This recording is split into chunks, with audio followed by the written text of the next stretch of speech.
Good afternoon. It is 1 o'clock on Thursday. Thank you so much for joining us. My name is Elise Hatton and I'm the Smart Hub Business Manager. And you are joining us for another very exciting Hub Live. Now, as you know, we do these Hub Lives for you, people in business, to be able to adopt some of the newer ideas, technology, and modern best business practice so that we can not only survive our current situation, but actually thrive and grow through it. I am joined by a very exciting guest today, Toby Leon from Wander Lost and Found. How are you, Toby? I'm good, Elise. How are you? I'm really, really well. Thank you so much for joining us for Hub Live. So you're not actually in Rocky, are you? Where are you? I'm in Sydney right now. Another person from Sydney. Wonderful. And so you're one of our Smart Hub members and you really are part of our Turbo Traction Lab program. So really thank you for being part of our Hub Live today. And the reason why I get so excited about talking to people who are doing our Turbo Traction Lab program is because, Toby, you are in the midst of building a business right now. You are experiencing the same COVID / post-isolation / recovery process as we all are, and you are actually using technology and the latest best ideas to actually build and construct your business, and you've agreed to share all those with us at the Smart Hub. So we're super excited about that.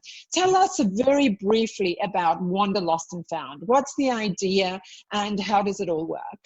So we make ethics stylish by design. We offer limited edition, sustainably produced decor and accessories that can awaken your energy and nourish the spirit while you gain peace of mind that your money's being kind.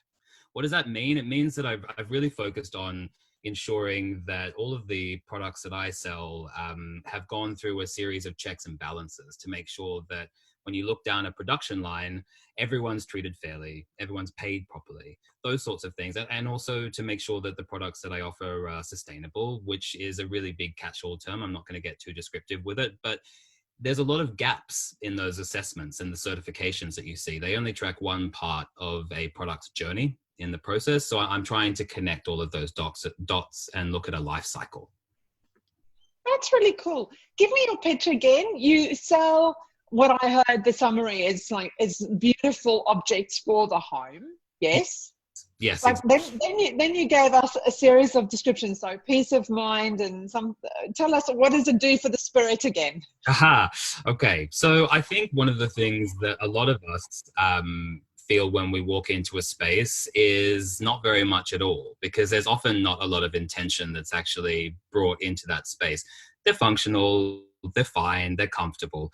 But actually, when you look scientifically or anecdotally at the effects that color has on our state of being, that space has on our state of being, there's so much opportunity to actually reconfigure your energy by creating intentional spaces. So that's how we can awaken energy and nourish the spirit. It is actually allowing people to design homes and spaces for themselves that really reflect them and aren't actually just another trend machine kind of join the dots, paint by numbers sort of thing where you pick something and they deliver the whole set. You know, that's a process and that takes time. So there's a lot of really exciting content opportunities there for me as well. But again, as I was saying, the sustainability aspect and the ethics of all of the products that we produce, that's the linchpin that really holds all of it together. And that's awesome. Thank you. Thanks. That's really awesome. So obviously you sell real stuff, like things that you can hold in your hand, objects, right?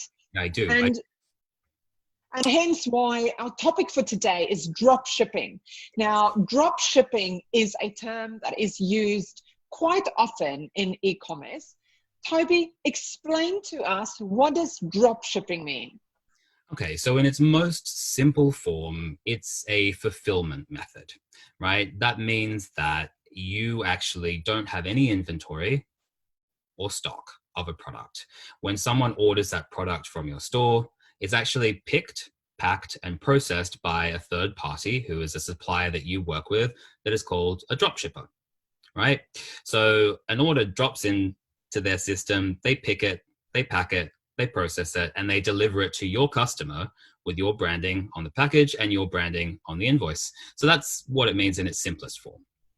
Okay, so basically, you are selling stuff that you never hold or handle or ship yourself. Right. Yeah, exactly. So it really does allow you to punch above your weight because it removes a huge number of barriers to entry that would prevent, say, someone like myself who built a business on their own with the help of drop shippers because they're just as invested in your success as you are. Mm.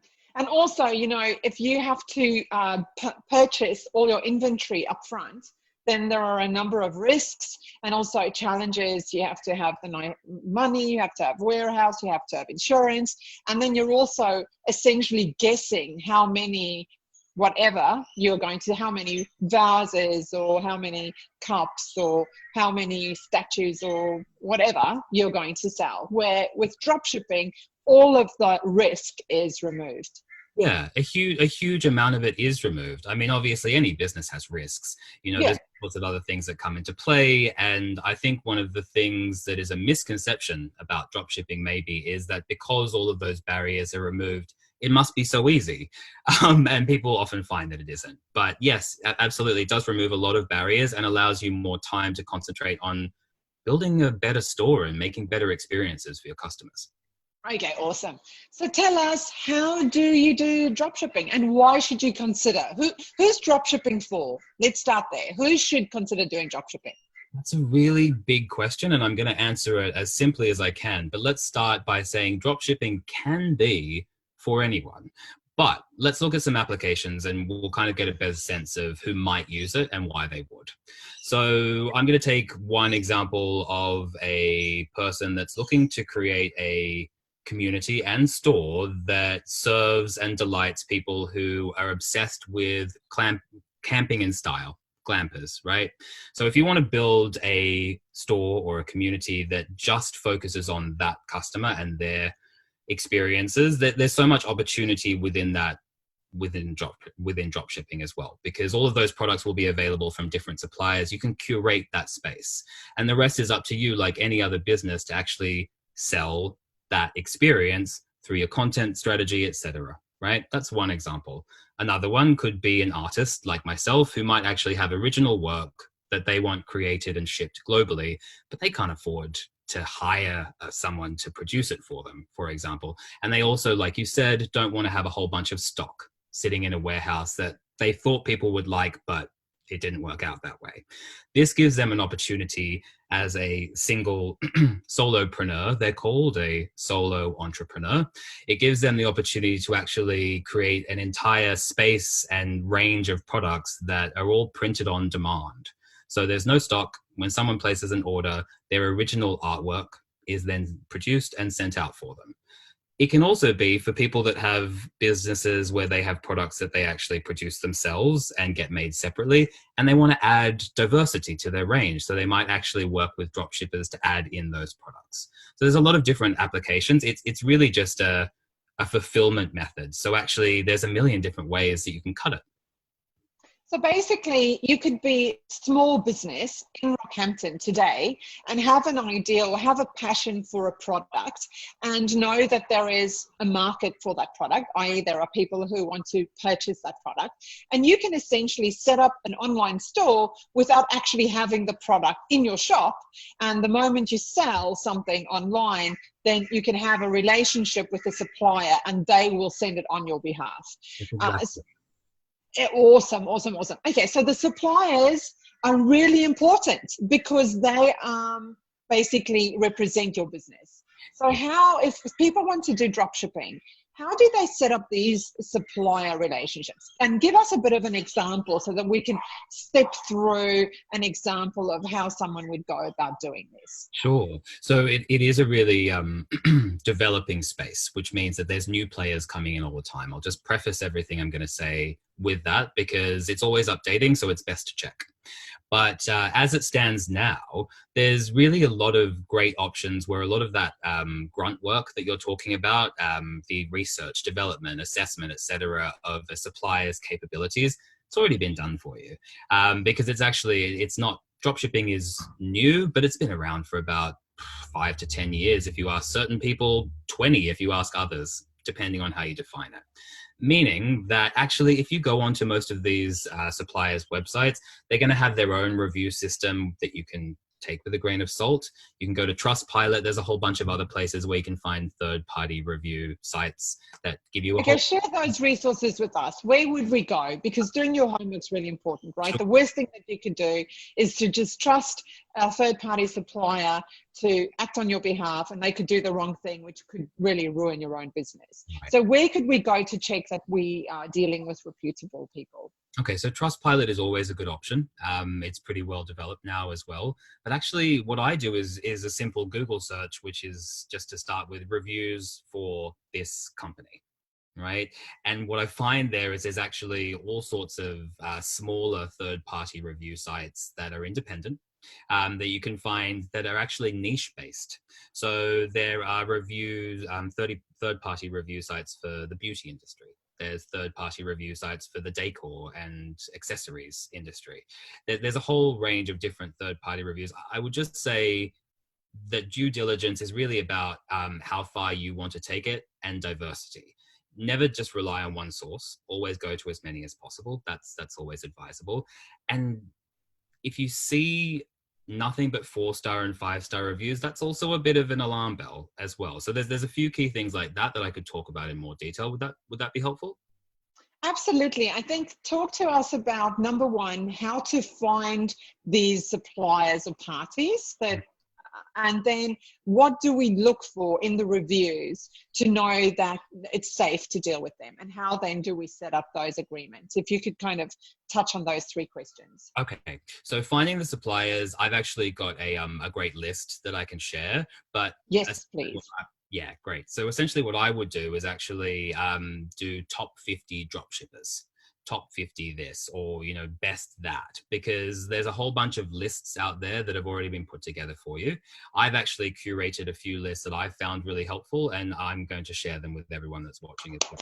So you Google, when you say go to top 50, go to Google and Google top 50 dropshippers in the homeware industry. Yep, you could do that. You could get super specific, and that's actually, the industry has developed that much, the dropshipping industry. It's wise to do that if you want to get specific. But if you just want to start with a general sense of what's possible, like what suppliers are out there, just type top 50 dropshippers, see what comes back, read 3 to 4 of those articles, because they will have slight differences, and you'll also get slightly different opinions from different writers. So again, the diversity is always key, because when I'm looking at a range of different information about a supplier and deciding, should I trust this bit, should I trust that bit, which is real, always third-party review sites first, because no one has any stake in that being swayed one way. But also have a look at the suppliers' reviews on their own site as well, because it's other dropshippers. Those are the people that are actually looking at supplier sites and leaving reviews there. So it's actually other business owners. So you will get different reactions and opinions from them, because they have much more specific requirements from that supplier. So again, I keep coming back to this diversity and making sure that you check a bunch of different sources. But a lot of it is also about then you taking that information you're finding and going to that supplier, asking them direct questions, seeing how they react. Because I think a lot of times when people talk to customer service, they have a single-minded goal, which is to get information that they want that's going to help them get to whatever next step they're planning. I always look at it as twofold. I'm asking a tricky question because I'm troubleshooting or I don't know what's going on, and I need really specific information, right? But then how long does it take them to find that? Do they have it readily available? Do they get thrown by the question? Is anyone else asking it? All of these things give you an indication of company culture. They also give you an indication of what's going to happen if things go really wrong, which, knock wood, they won't, but we all know they might. And their reaction to your basic questions at the beginning is going to give you a good sign, or a bad one, about what they're going to do when things really need fixing fast. Does that answer most of the questions? Absolutely awesome. So now if you identify people that you feel comfortable in dealing with, how do you approach them? What's the next step? Well, a lot of them actually have really clear, simple, easy to understand next steps. So they'll all, like any social media site that we might use, they're desperate for you to join. So they're going to make it really easy. They've got a bunch of resources to help you get started. You really won't be wanting for any kind of information from them. You really won't be wanting for ease of use with most of them. But a lot of it is trial and error. So I, again, would be more than happy to share a range of suppliers that I work with that I've personally vetted. But actually, again, those top 50 lists are going to give you a good indication of where to start, because what works for some people may not work for you. You might be looking for a supplier and sign up with them and then realize after that actually because of this they don't do that, and that doesn't work for you. You might find that after you sign up with them they have all of these other features and benefits you didn't realize, and you don't need to speak to anyone else. So because each of them do operate slightly differently, I would suggest actually going through the process of just signing up and seeing which one it suits you, because you've got a plethora of options. Beyond that as well, the advantage of dropshipping is that you have a whole team of people that are on your side that you don't have to pay until you get paid, right? That's the advantage. But if you don't use them and actually go to them and realize that you're essentially getting free help from people, you're missing out on a big opportunity. So rather than talking about how to sign up for them or where to find them necessarily, I would really suggest to people that they take the opportunity to dig deep and ask questions. Awesome. Okay, so what should someone who wants to dropship do next? So we've Googled the list, we've engaged with them, we've asked questions, we've signed up. What next? Okay, so my tips would be this. There's always more content than what you can see publicly. So all dropshippers that you find will have a range of content that's ready to go that you can literally just copy and paste and stick into your website, right? So they make that easy for you as well. They really want to make the whole process of finding them, signing up with them, designing products, choosing which regions you're going to ship to. They want to make that whole process of actually setting up the back end of your store super simple for you and give you all of the bits as you go down to help you copy, paste, copy, paste. That's really helpful. But there are thousands of other people that are probably selling exactly the same product as you and thinking exactly the same thing. So my suggestion would always be to actually approach the dropshipper and ask them if they have any content that they haven't posted. A lot of times they will, because they don't want slow loading pages. So you can actually get videos and stuff that no one else has. Sometimes it's good to offer them something in return. So I would offer to actually help to edit that content and then return it to them so that they could use it however they wanted. That might get a response quicker. That's one thing. Another thing, like I was saying before, was to really do your research, because dropshipping, I think, suffers from a lot of misunderstanding that people may have when they get explained what dropshipping is, and they think, oh, that sounds easy. And then they start doing it and they realize it's just as difficult as any other business to make work, because it has all of the same complications in a lot of ways. It cuts out time getting that stuff ready that we've been talking about, all the photos and text and all that kind of stuff. You've got templates, that's good. But it still takes a lot of time and there's still a lot of grunt work. So if you can get advice and help from them that will allow you to actually learn more about logistics, learn more about production, learn more about this and that and the other, it's only going to help you in the long run. But it also means you don't have to ask them every time something happens on your store, because customers, they won't like that. If you have to wait for someone else to give information about their order, it's not a good look for you. So you don't need to be an expert, but I would really suggest that just because something looks easy, don't assume that it is, and don't rest on, maybe not laurels, whatever you want to call it. Don't rest on that, because actually the further you can take it, the more likelihood you'll have of finding success. Okay, awesome. So essentially, partner closely with your supplier, with your dropshipper. Yeah. And because in a sense, dropshipping is you marketing their products. That's essentially if you flip it around, they're supplying for you, but then the flip side of that is you're actually marketing their products. Right. And so the more you know about their products, about how they sourced, about how they manufactured, and about the return policies, etc., the better customer service you can provide and the better business you can build. So really rely heavily on those suppliers. Yeah. Yeah, because I think that's actually one of the only points of difference that you're going to have with dropshipping, right? They're not your products, they're not your designs. Now, there are some dropshipping companies that do that. They're called print on demand. I use them too, and that's for original artworks that you would have them produce for you. But even doing that, it's still the same mock-up images from their mock-up software that you'll be using. It's still all the same content, essentially, that you're going to be producing through their platform, through the dropshippers platform. So if you don't mix it up and change it, if you don't add value on top of that, if you don't make sure that all of the work that they've done is actually allowing you to punch above your weight, if you just rest on that, you're probably not going to get very far, because dropshipping is not a saturated market in the sense there's no opportunity, but it's developed enough that a lot of people are in the space already. Okay, excellent. So what else should we do? What else should we consider and do to move a dropshipping business forward? Good question. Well, I think like any business is always remember that you're not your customer. I think that's really important. I think when you're looking at dropshipping, realize that the product changeover is actually quite fast. So don't get attached to one dropshipper so much that you think, don't base your whole business around a relationship with one dropshipper.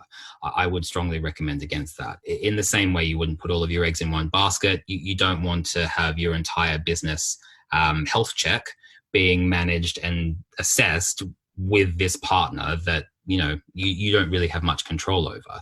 Use them, and I don't mean in a one-sided way, but use all of the work that they've done for you to actually focus your energy and attention to do better in other places where they can't help you, like the marketing, etc. So I would say lots of learning and understanding about how social media marketing can boost your presence, really listening to your customers and making sure that you're not just reconfirming your own aesthetic every time you pick a product. As much as we like to congratulate ourselves for being wildly design conscious or very fashionable or whatever it is, you're not your customer. So that's really important to remember.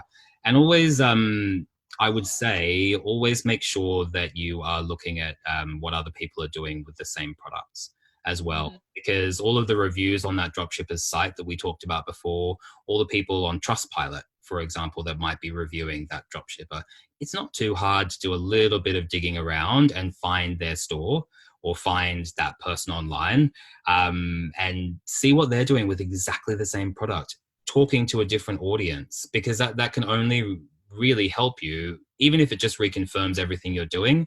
If you stay in a bubble, I think with any business, you're going to eventually start to live in an echo chamber, and that's not sustainable.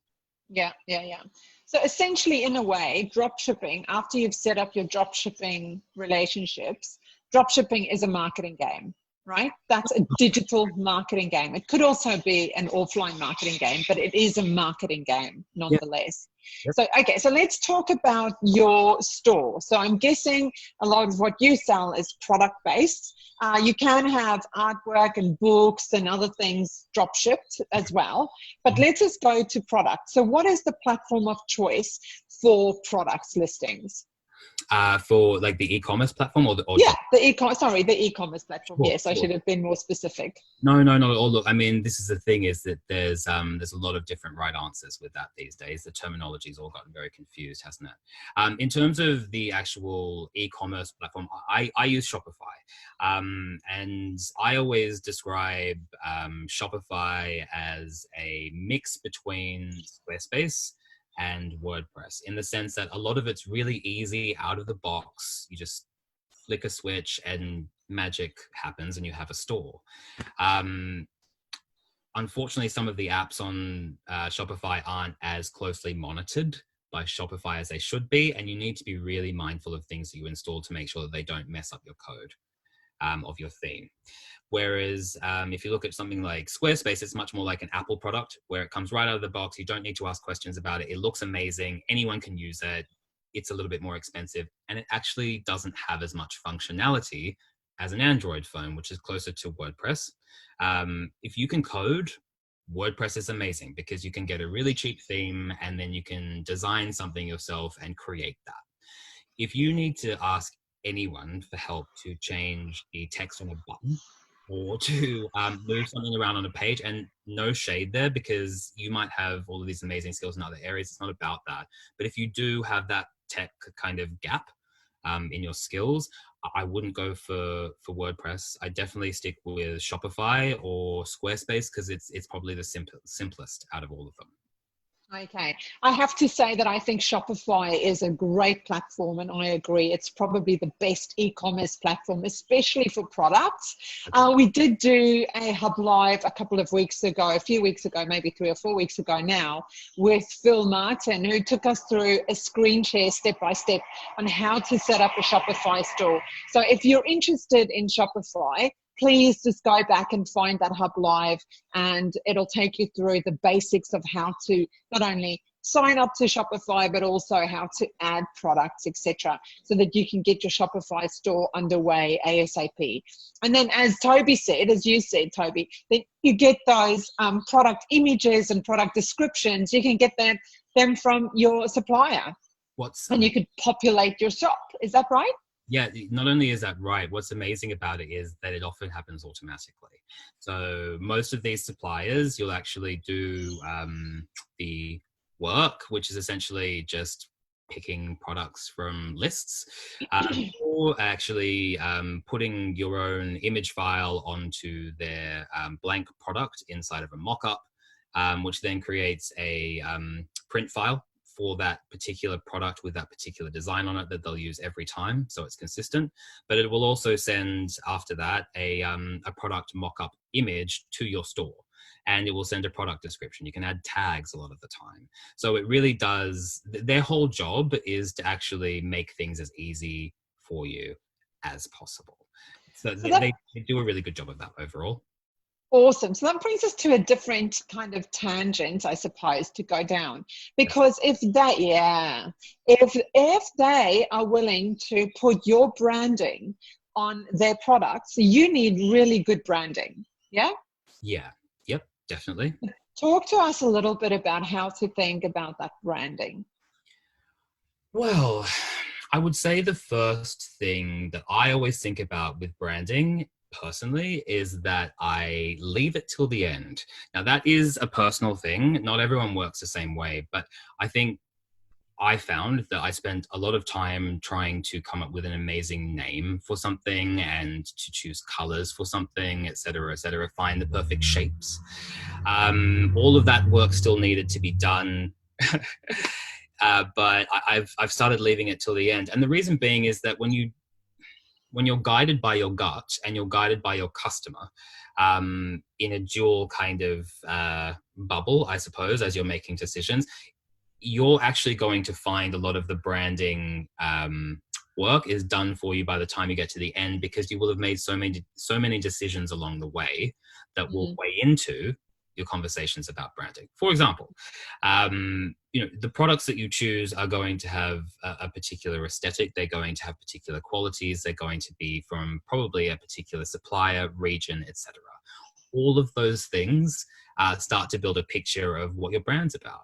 Because if you're shipping things from China and India and the States and Latin America, it's a global brand, but it might be fast fashion. And, it could be a really quick kind of simple portal for people to get products from all over the world at reasonable prices. Fine. But that's not my brand, and it won't be someone else's brand. And, the decisions that they make along the way when they pick their products, when they're actually looking at I would say the content strategy that they're already starting to think about as they're working, all of those things for me actually are far more valuable as a process for branding than sitting down in front of a Canva or like a blank template and kind of saying, right, let me pick the colors and find the name. Sorry, that was me, but I would actually say to people, yeah, that process is really important. But as you're going through it, recognize when you see those little signs and kind of say, I like that. Or actually, you know what? Customers would love that. I didn't even think of it myself, but now that I'm looking at it in front of me, I've got to make sure that everything reads like this, that everything has a feeling of being this way, or making people understand that, you know, we always do this, this, and this because we believe in that. A lot of those decisions will come out, I think, through the work, actually. Okay, awesome. So essentially, you've set up your drop shipping relationship. You have your brand ready to go. You have your Shopify store set up with the images and the content that your dropshipper has provided for you. What do we do next? Well, next is a lot of testing. And I would really, really recommend to people to not do what I did, which is starting with too many products, or, you know, trying to build a marketplace before you build a store. Yeah. What's the difference between that? So let's look at a store, which I would say would have a small range of maybe 20 to 50 products maximum. Something really deep and narrow, highly focused, that just does one thing and does it incredibly well. Right? When you look at a marketplace, it's really asking a lot of different questions about who's coming, how long are they staying, what are they looking for. You have to think about all of those people. I started off that way, and I don't regret it, because thankfully I've made it work, and I've pulled myself out the other side of it. But I really bit off more than I needed to chew. It wasn't about biting off more than I could. It was about biting off more than I needed to. So I really suggest to people, test early, start small. That would be my two main suggestions, and keep doing that. Then optimize, take the things out that aren't working, add more that is. You know, in a lot of ways that sounds really simple, but it's monitoring and testing and trying. You know, it's a lot of, again, the grunt work of things actually gives you the aha moments. And so I'm guessing that you reach your market through social media. Would that be right? Yeah, I do, but I think that social media is just one aspect.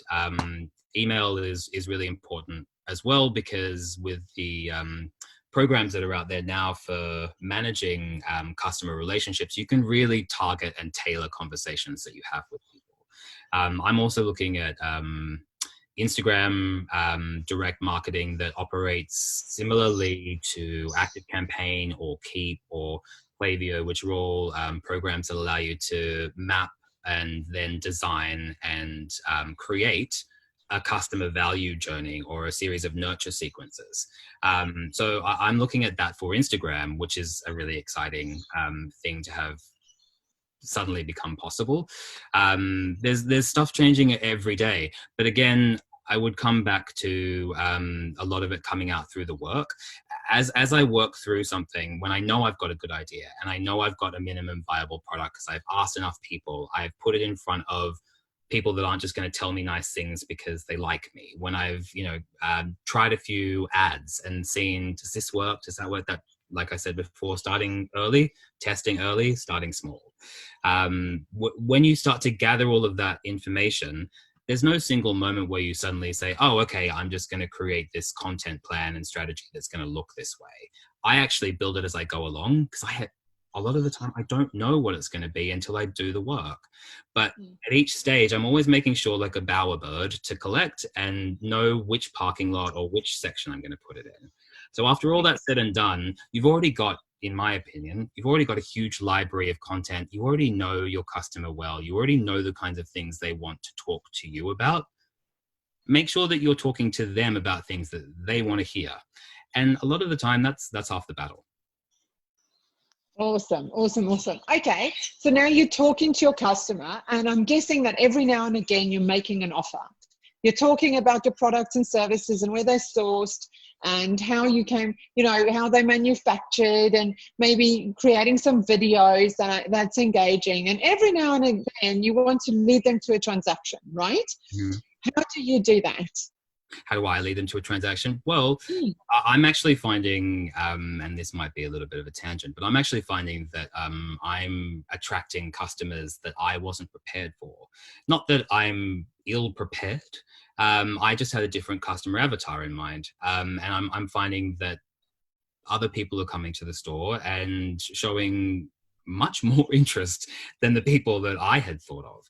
And the reason that I mentioned that is that I think when you're looking at anything like this, to stay open always, to have a plan that allows you to be flexible enough to shift and change, and to make sure, again, that you're always talking to your customer and you're remembering that you're not your customer. Does that answer the question? I feel like I got a bit lost there. Sorry. Yeah, no. It does. It definitely answers the question. And when you're talking to the customer about the things that they want to talk about, of course, you can make offers and you can lead them back to your store and help them actually do a transaction with you. Right.